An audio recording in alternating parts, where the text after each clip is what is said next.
For this video series, I'm revisiting every episode of the 1993 animated series Adventures of Sonic the Hedgehog. This show was produced by Deke and was a surreal slapstick take on Sega's mascot and his world, which seemingly drew as much influence from the likes of Looney Tunes and Ren and Stimpy as it did the video games themselves. As a kid, I didn't really like this ridiculous version of the Hedgehog with attitude. But maybe now, all these years later, I'll find something in it that I didn't back then. So join me as I revisit every episode with an abridged retelling of the story, followed by a review and a ranking, as I put together my definitive list of the best to worst episodes of The Adventures of Sonic the Hedgehog. Let's see how silly things get today as we dive into Episode 3, Lovesick Sonic. Our story begins with a strange-looking green woman in a state of distress. She's being pursued, as characters so often are in this series, by Robotnik's henchmen, Scratch and Grounder. And it seems they feel the best tool to use to catch her is a fishing rod. And a quick note here right out of the gate. Is it just me, or is the animation worse in this episode than the previous two? Or at the very least, the art directions changed to be more exaggerated and sillier.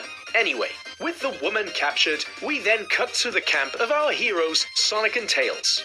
They hear the woman's cries of distress when... Wait, sorry, I've got to stop again. Right, back to the animation.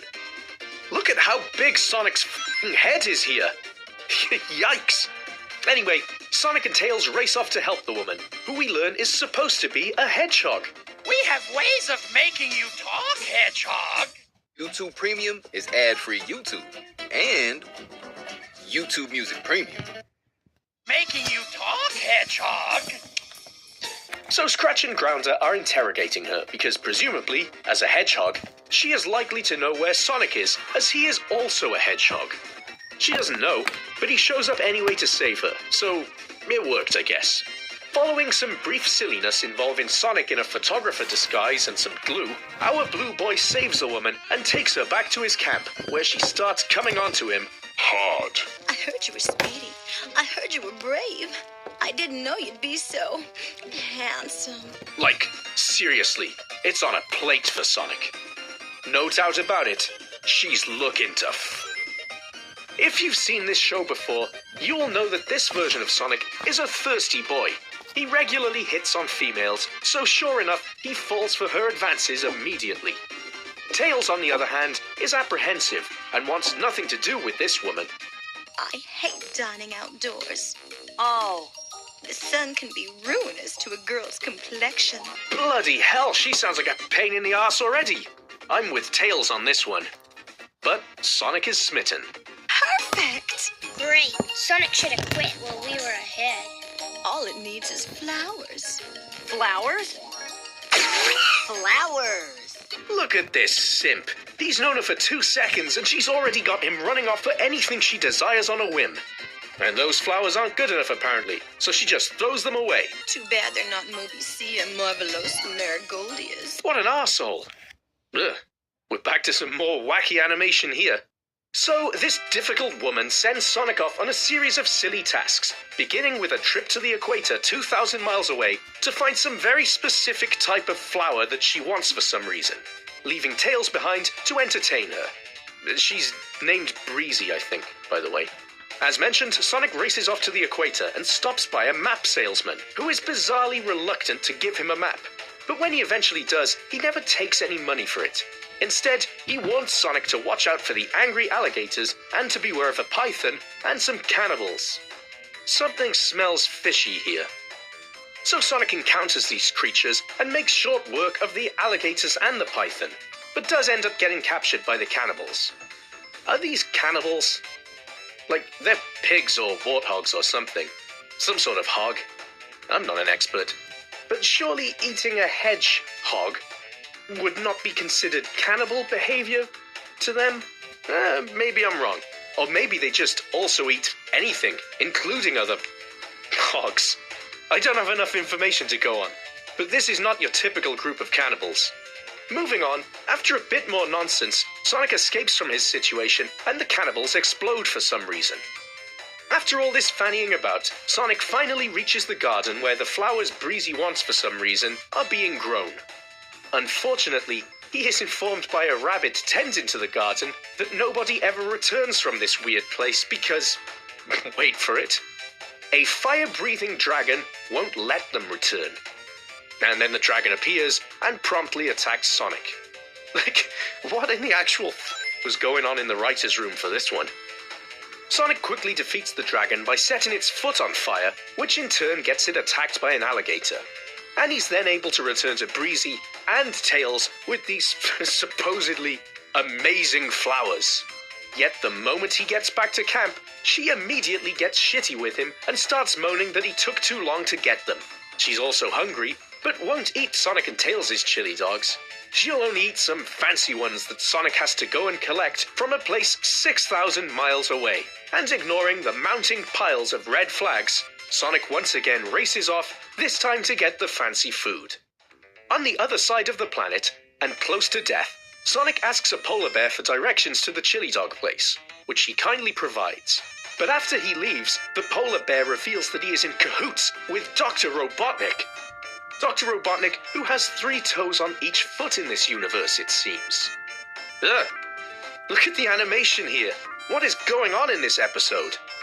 We soon learn from a phone call between Robotnik and the bear that Breezy is a secret agent for Dr. Robotnik, and she has him running all around the planet Mobius in order to knacker him out.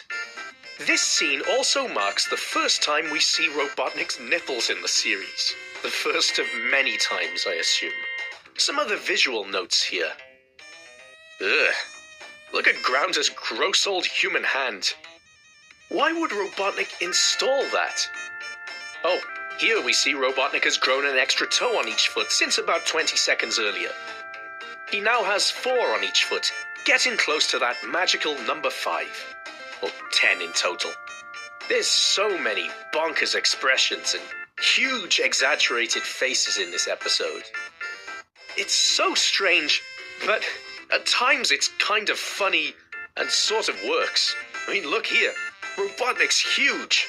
Next, we learn of Robotnik's plan, which is to send Sonic to a remote, dangerous part of the planet, while Robotnik, using his new Egomatic Tunnelizer and Town Terrorizer, floods a nearby town which he considers an eyesore on the view from his fortress. He wants to drown all the whatever these creatures are supposed to be, and turn the whole area into Lake Robotnik. A plan which seems a bit dark, and even Scratch and Grounder seem uneasy about the whole thing. But they are sent off to help deal with Sonic, while Robotnik goes out to drown the town alone. Welcome to Condo Cab! People would rather do anything than talk about money. Would you rather eat a ghost pepper or talk about your money? But they are sent off to help deal with Sonic, while Robotnik goes out to drown the town alone. Sorry, going back to these things for a second. I've never understood why they do this in this series. Why wouldn't the population of Mobius just be different animals like in the games?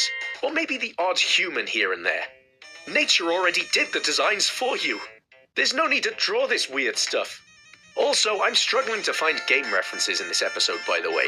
So let's be very generous and say this drilling machine could be inspired by the boss from Mystic Cave Zone. It's a stretch, and I think it's more likely this is just a generic drill machine. But let's give them this one. So Robotnik sets off to destroy the town. Nice of the animators to include labels here for clarity, by the way. And he's very confident of his victory, while Sonic is distracted. Back at camp, Breezy is bitching and moaning to Tails that Sonic is taking too long, when our blue boy, who temporarily turned into a snowman because why ever not, finally returns with the chili dog. But Breezy's not happy because it's too cold, so she then sends Sonic off yet again to buy a stove to heat the hot dog. With Sonic away, Tails finally calls Breezy out on her BS, only for her to attack him and throw him in a river. Scratch and Grounder then arrive at the camp to assist Breezy in setting what she calls a final trap for Sonic. Unsurprisingly, she starts being a massive arsehole to Scratch and Grounder too. She makes it clear that she's the one in charge of this mission. Elsewhere, Tails saves himself by flying after falling off a waterfall, and heads back to find out what Breezy's deal is. Back at the camp, the three villains are running through a ridiculous trap involving a treadmill and a magnet that will catch Sonic when he builds up enough static electricity or something? I'm not sure. I'm no expert, but the science doesn't sound very solid on this one. And there's also a backup trap too, just in case this weird first one fails. Grounder attempts to report to Robotnik via telephone that the trap is set when he discovers his phone line is down. So, in a dramatic twist, Breezy rips her chest open and uses her phone instead, revealing she is in fact a robot. Built by Robotnik, obviously. Tails sees all of this and races off to warn Sonic, but Sonic has pussy blindness, and his warning falls on deaf ears. Sonic is too smitten to hear him out.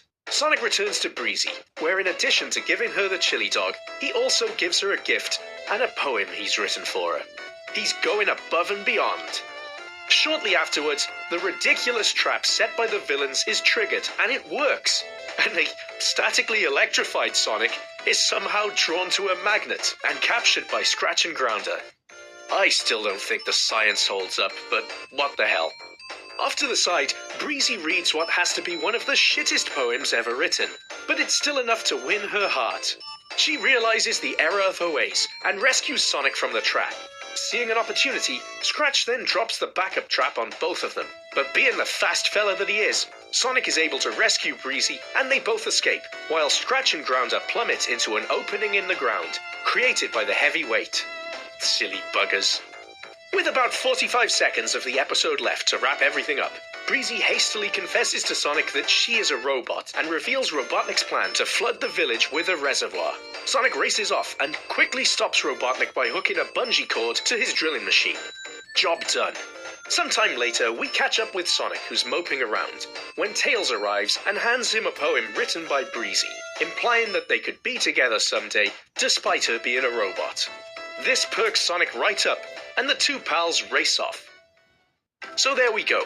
Episode 3. It had very little to do with the Sonic video games. The Breezy character was annoying for most of the episode, and we started to see some weirdness creeping in with whatever these are. The animation was a bit dodgy, and I'm not convinced we needed to see Robotnik's nipples or occasionally three-toed feet either, truth be told. The pacing of the plot was a bit of a mess, with it wrapping up extremely quickly at the end, and the main trap didn't really make any sense. Some positives though. We saw a pretty evil take on Robotnik in this one, who was not only happy to drown an entire town, but even wanted to be the one to do it. And with Sonic in full-on simp mode for 95% of the episode, it gave Tails a bit more time to shine. So onto the ranking. I'm ranking these episodes based on how entertaining I found the episode as a whole, and how close it feels to the Sonic games of the era, as I don't like it when the show goes completely ridiculous with incredibly daft plots, and I don't like the gross-out stuff that occasionally crops up either. It's just a personal opinion, but I don't feel it fits with what Sonic is about. So with this in mind, I am going to place Episode 3, Lovesick Sonic, below the previous two episodes. We're still in the early days for this show at this point, but Lovesick Sonic is the worst episode of the series so far for me. Of course, this is likely to change as I make my way through more and more episodes of this show. So why not hit that subscribe button if you haven't yet, and join me on this stupid journey. Thank you so much for watching this video. If you enjoyed it, please hit that like button as it helps me out a lot, and let me know your thoughts on this video and Episode 3, Lovesick Sonic. As always, subscribe for frequent evergreen Sonic and Sega videos, and check out some of my other content. Thanks a lot, and I'll see you next time.